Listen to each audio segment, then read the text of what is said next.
À Bangoto, un quartier calme, Seydou et Latifa vivaient un bonheur parfait. Leur petite fille, Fatim, venait de naître. La maison, autrefois silencieuse, s'emplissait de rires et de chansons. Seydou, artisan habile, sculpta un berceau magnifique pour Fatim. Latifa, toujours souriante, lui chantait des berceuses douces. Les voisins, touchés, apportaient des cadeaux et des vœux de bonheur. Tout le monde aimait ce couple généreux. Leur amour pour Fatim rayonnait, et Bangoto semblait béni par cette nouvelle vie. Personne n'imaginait que ce bonheur si pur allait bientôt être brisé par une terrible tragédie. Dans le quartier paisible de Bangoto, Seydou et Latifa profitaient de chaque instant avec leur bébé, Fatim. Mais avec un nouveau-né, les tâches ménagères devenaient lourdes. Latifa, voulant se consacrer pleinement à sa fille, pensa à demander de l'aide. Elle se rappela Zahara, la fille de sa cousine Raki, qui vivait dans un village lointain. Zahara, âgée de 17 ans, n'avait pas eu une vie facile. Orpheline de père, elle grandissait avec une mère distante. Latifa, au grand cœur, décida de lui offrir une chance de vivre en ville et de faire partie de leur famille. Un matin ensoleillé, Zahara arriva à Bangoto avec un petit sac contenant ses affaires. Elle était timide, parlait peu et gardait souvent les yeux baissés. Latifa l'accueillit avec chaleur, comme une sœur. « Ici, tu es chez toi », lui dit-elle en lui montrant une chambre propre avec un lit confortable. Seydou, toujours jovial, lui offrit un bracelet tressé, un symbole d'amitié dans leur culture. Même Fatim, dans son berceau, semblait accueillir Zahara avec des sourires innocents. Les voisins, curieux, passaient saluer la nouvelle venue, et tous voyaient en elle une jeune fille discrète mais gentille. Latifa apprenait à Zahara comment cuisiner des plats locaux, comme le thieboudienne, et lui donnait des vêtements neufs. Seydou, de son côté, partageait des proverbes amusants pour la faire sourire. Un cœur léger porte loin, lui disait-il souvent. Zahara semblait s'adapter. Elle aidait à nettoyer la maison, à laver les vêtements et à préparer les repas. Parfois, elle berçait Fatim pour que Latifa puisse se reposer. Tout le monde pensait qu'elle était reconnaissante pour cette nouvelle vie. Mais au fond de son cœur, Zahara cachait une douleur. Dans son village, elle avait grandi sans affection. Sa mère, Raki, était souvent absente, et les autres enfants se moquaient d'elle. À Bangoto, voir l'amour que Fatim recevait, les câlins de Latifa, les histoires de Seydou, les cadeaux des voisins réveillaient une blessure ancienne.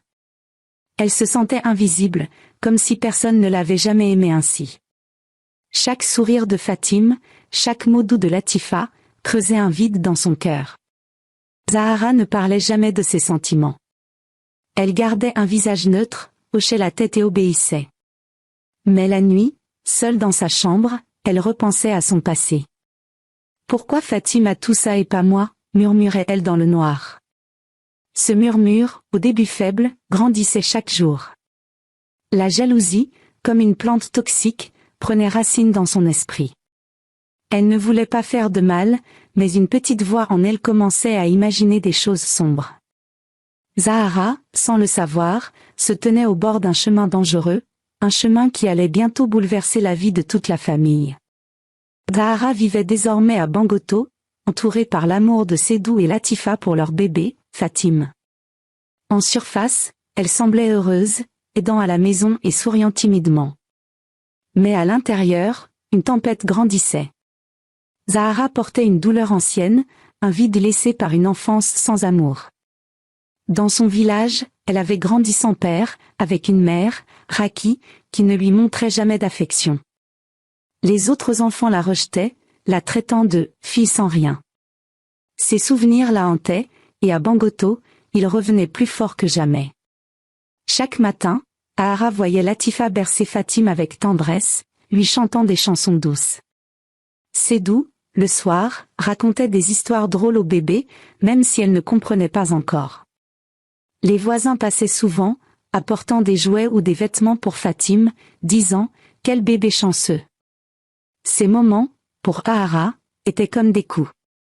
Elle se sentait mise de côté, comme si elle n'existait pas. « Pourquoi personne ne m'a aimée comme ça ?» se demandait-elle. La réponse qu'elle trouvait était toujours la même, Fatim avait tout ce qu'elle n'avait jamais eu. La jalousie, d'abord un pincement au cœur, devint une obsession. Zahara ne pouvait plus regarder Fatim sans sentir une colère sourde. Elle ne détestait pas vraiment le bébé, mais Fatim représentait tout ce qui lui manquait, l'amour, l'attention, la chaleur d'une famille. Quand Latifa lui demandait de préparer le biberon ou de changer Fatim, Zahara obéissait, mais ses mains tremblaient parfois. Elle se surprenait à fixer le bébé, imaginant ce que serait sa vie si Fatim n'était pas là. Zahara luttait contre ses pensées. Elle savait qu'elles étaient mauvaises, mais elles revenaient sans cesse, comme un murmure dans sa tête. La nuit, elle ne dormait presque plus.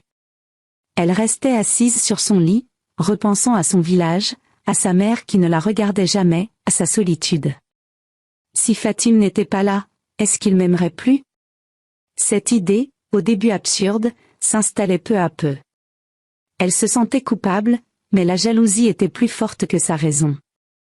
Personne ne remarquait son changement. Latifa, occupée par Fatim, ne voyait pas les regards sombres de Zahara. Sédou, toujours souriant, pensait qu'elle était juste timide. Même les voisins, qui la trouvaient gentille, ne soupçonnaient rien.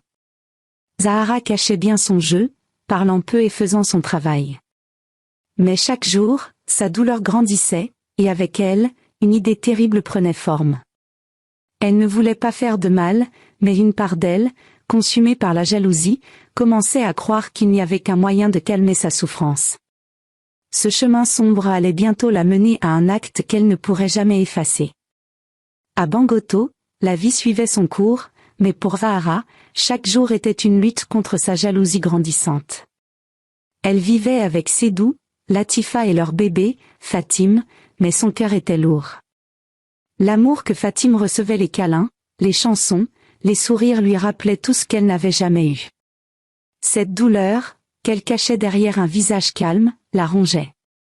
Elle ne parlait à personne de ses pensées sombres, mais elle devenait plus forte, plus insistante, jusqu'à ce qu'elle ne puisse plus les ignorer.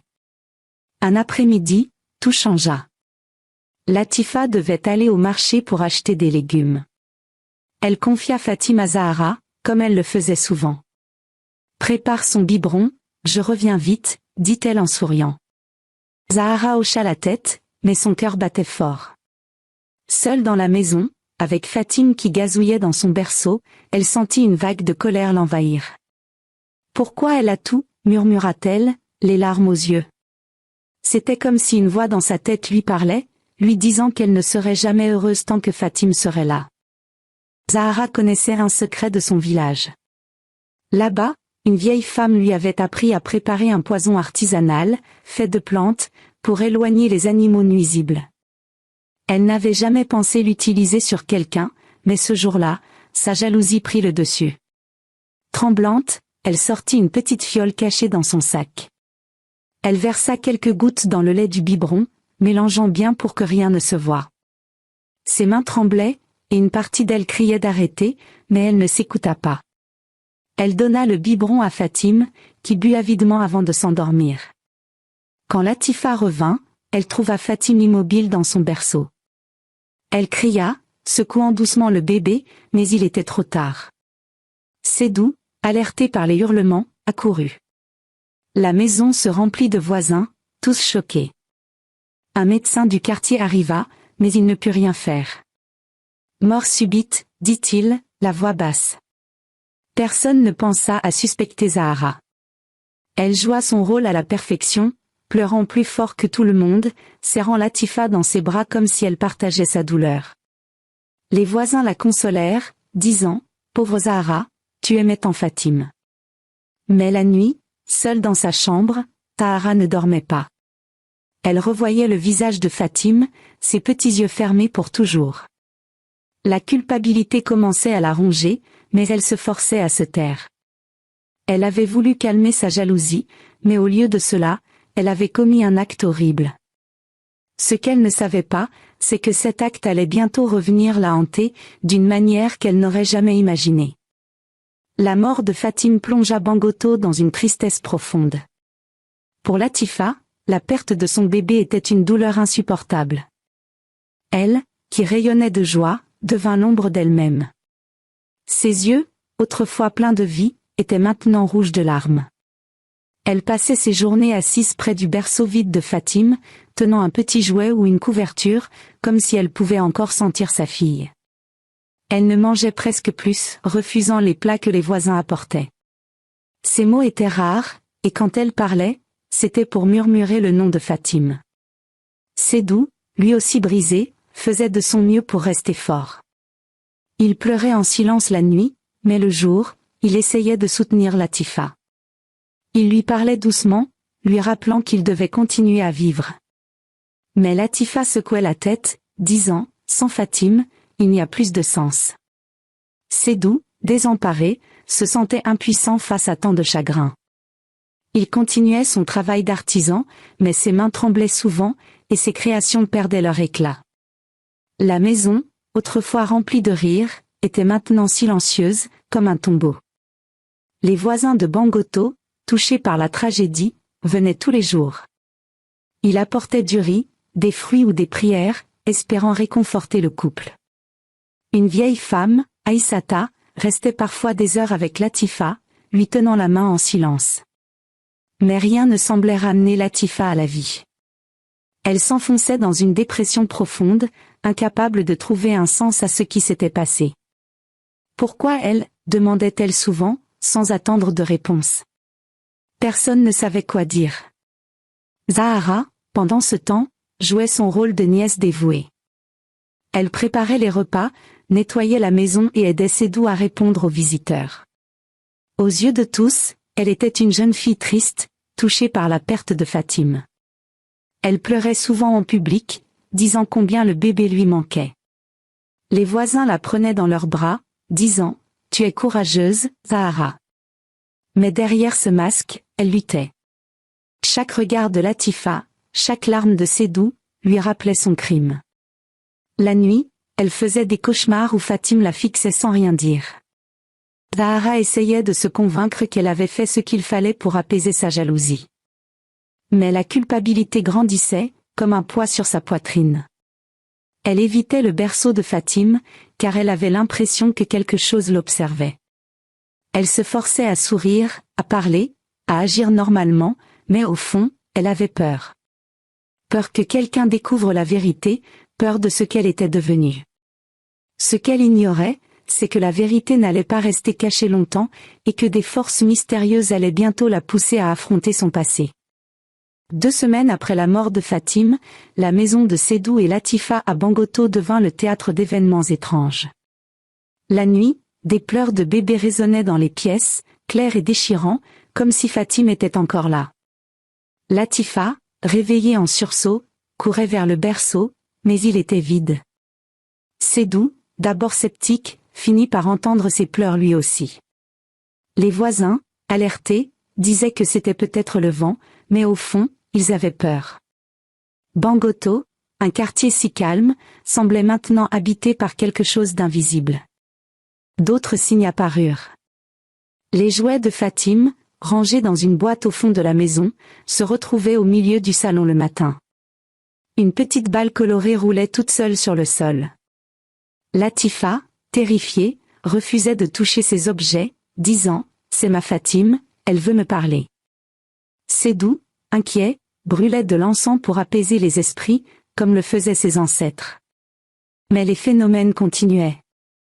Un matin, ils découvrirent des mots écrits sur les murs, « Pourquoi » ou « Vérité », tracés dans une écriture tremblante, comme celle d'un enfant. Ces mots disparaissaient à midi, laissant les murs propres. Les anciens du quartier, consultés par Sédou, murmurèrent que l'âme de Fatime n'était pas en paix. Une âme innocente ne part pas sans raison, dit un vieil homme, Amadou. Il conseilla de prier et d'offrir des offrandes, mais les pleurs et les mots continuaient. Latifa, toujours plongée dans son chagrin, y voyait un message.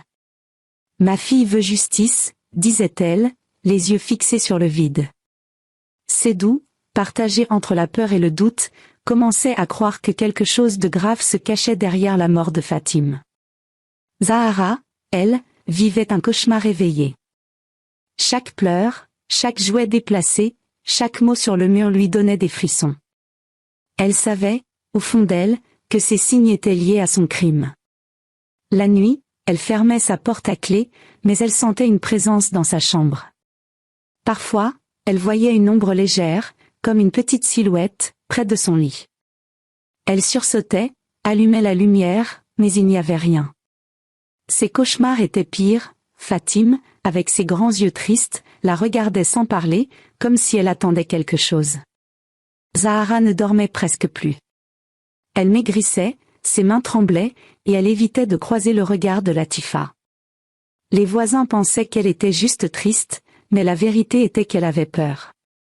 Peur de l'âme de Fatime, peur que quelqu'un découvre son secret. Elle voulait fuir, mais où aller ? La culpabilité et la terreur la paralysaient. Ce qu'elle ne savait pas, c'est que ces signes n'étaient que le début, et que bientôt, elle ne pourrait plus échapper à la vérité qu'elle avait voulu cacher. Les phénomènes étranges dans la maison de Bangoto devinrent insupportables pour Zahara. Les pleurs de bébé la nuit, les jouets qui bougeaient, les mots mystérieux sur les murs, tout semblait pointer vers son crime.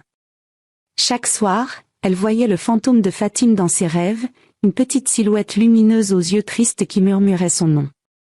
Zahara ne pouvait plus le supporter. La culpabilité, la peur et l'épuisement la brisaient. Une nuit, incapable de rester dans la maison, elle s'enfuit en courant, les larmes aux yeux, jusqu'à la mosquée de Baba Idriss, l'imam respecté du quartier. Il était tard, mais Baba Idriss, un homme sage aux cheveux gris, était encore éveillé, lisant un livre saint. Quand Zahara entra, tremblante et en pleurs, il posa son livre et l'écouta. « Aide-moi, je t'en supplie », sanglota-t-elle, s'effondrant à ses pieds. Entre deux sanglots, elle raconta tout, sa jalousie envers Fatime, le poison dans le biberon, la mort du bébé. Elle avoua comment elle avait menti, pleuré en public pour cacher son crime. « Je ne voulais pas ça, mais je l'ai fait », murmura-t-elle, la voix brisée. Baba Idriss resta silencieux un long moment. Son visage était grave, mais ses yeux montraient de la compassion. Il ne la jugea pas tout de suite. « La vérité est lourde, mais la cacher est pire », dit-il enfin. Il lui demanda de rester à la mosquée jusqu'au matin, le temps qu'il organise une rencontre. Zahara, épuisée, s'endormit sur un tapis, terrifiée mais soulagée d'avoir parlé. Pour la première fois depuis des semaines, elle dormit sans cauchemar. Le lendemain, Baba Idriss convoqua Latifa et Raki, la mère de Zahara, dans la mosquée. Latifa arriva, les yeux gonflés par le chagrin. Raki, nerveuse, semblait pressentir quelque chose de grave.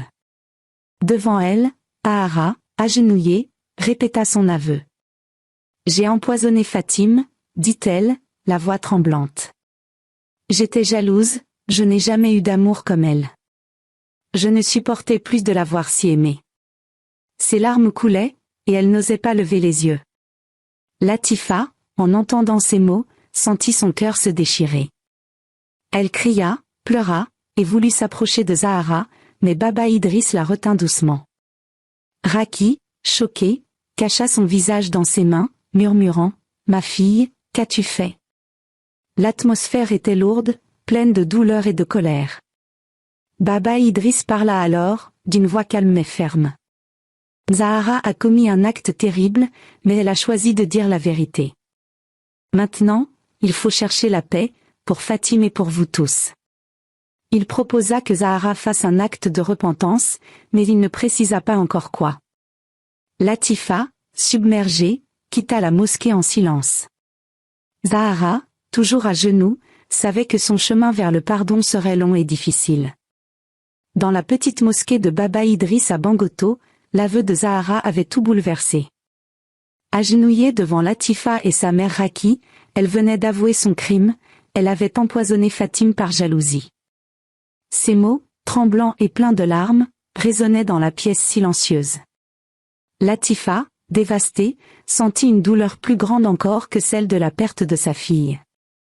Ses larmes coulaient sans s'arrêter, et elle cria « Comment as-tu pu ? C'était mon bébé !» Sa voix, pleine de colère et de chagrin, brisa le cœur de tous les présents. Raki, la mère de Zahara, était figée par la honte. Elle n'osait pas regarder Latifa ni sa propre fille.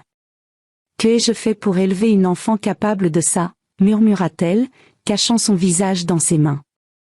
Elle se sentait coupable, repensant aux années où elle avait négligé Zahara, trop occupée par ses propres problèmes. La mosquée, un lieu de paix, était devenue un espace de douleur, où la vérité, aussi nécessaire soit-elle, pesait lourd sur tout le monde. Baba Idriss, avec sa sagesse, prit la parole pour calmer les esprits. « La vérité est un premier pas, mais elle ne guérit pas tout de suite, dit-il.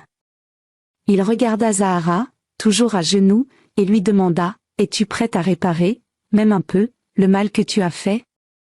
Zahara, les yeux baissés, hocha la tête. Elle ne demandait pas le pardon, sachant qu'elle ne le méritait pas encore. Elle voulait juste une chance de changer. Baba Idriss proposa alors une voie de rédemption. « Zahara, tu travailleras dans un centre pour orphelins, sans être payé. Tu apprendras à donner l'amour que tu n'as pas reçu, à protéger ceux qui n'ont personne. » Il expliqua que ce travail serait dur, mais qu'il pourrait purifier son cœur. Il se tourna vers Latifa et ajouta, « Latifa, la justice appartient à Dieu, mais le pardon est un choix. Prends le temps de réfléchir. » Latifa, encore sous le choc, ne répondit pas. Elle murmura seulement, « Je ne peux pas te pardonner aujourd'hui, Zahara, mais je veux que tu deviennes quelqu'un de meilleur. » Raki promit de soutenir sa fille, bien qu'elle se sente coupable de son passé. Baba Idriss demanda à tous de prier pour Fatim et pour la paix dans leur cœur. La rencontre se termina dans un silence lourd. Latifa quitta la mosquée, soutenue par Sédou, qui venait d'arriver. Zahara, elle, resta un moment avec Baba Idriss, qui lui dit, « Le chemin sera long, mais chaque pas compte. » Ce jour-là, la vérité avait éclaté, mais elle avait aussi ouvert une porte, fragile, vers la guérison.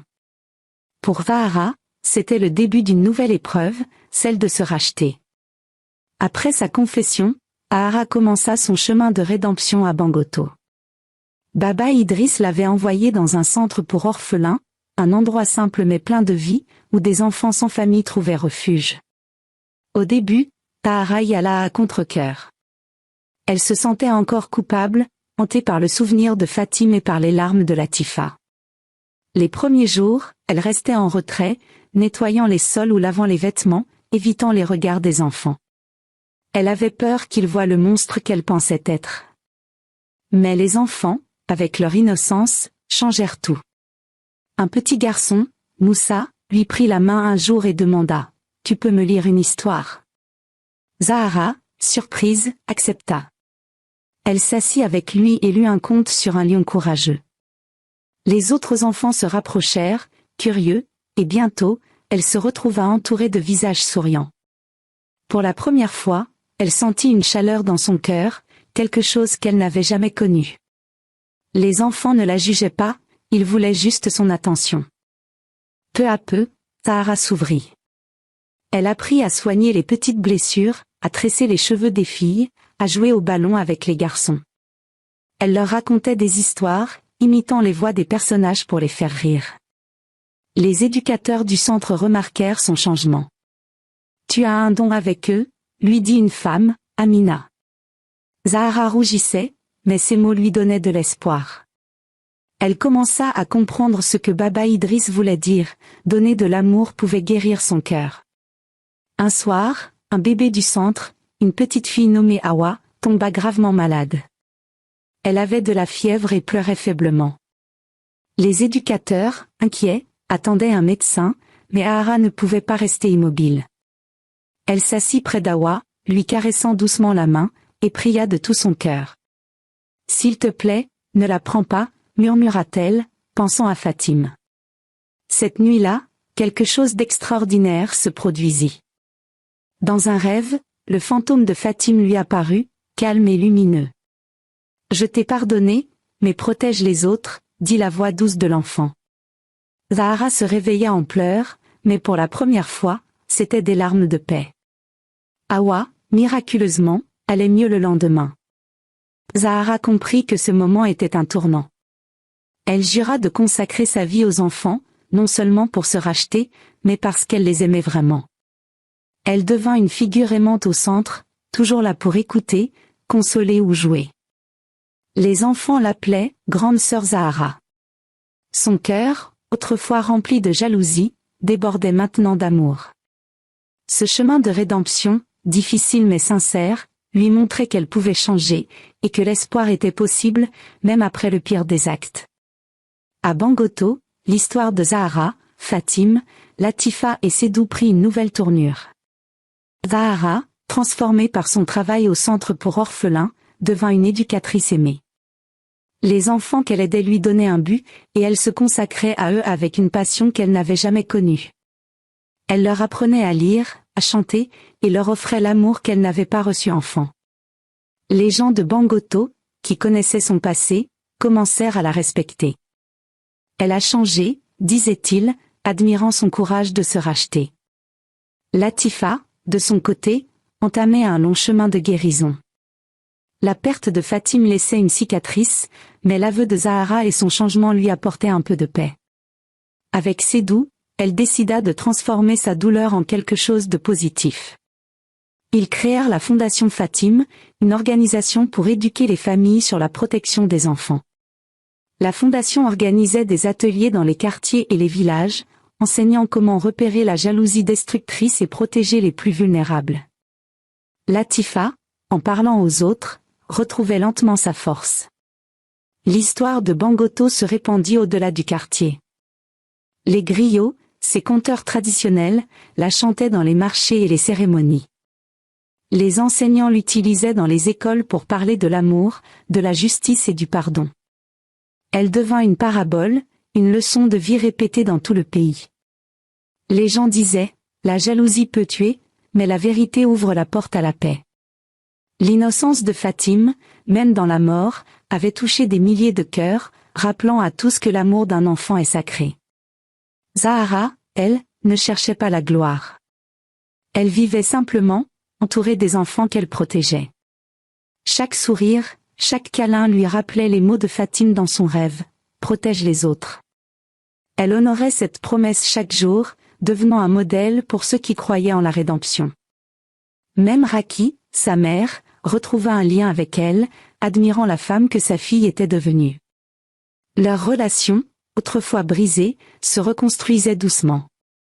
À Bangoto, la maison de Sédou et Latifa retrouva un peu de chaleur. Les pleurs de bébé cessèrent, les jouets restèrent en place, et les murs ne portaient plus de mots.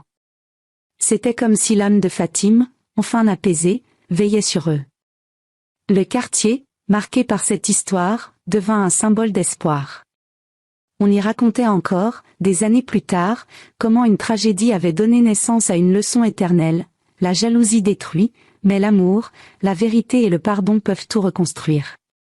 Cette histoire, gravée dans les cœurs, continuait d'inspirer, prouvant que même après les pires erreurs, il y a toujours un chemin vers la lumière. Abonnez-vous pour ne pas rater nos prochaines histoires.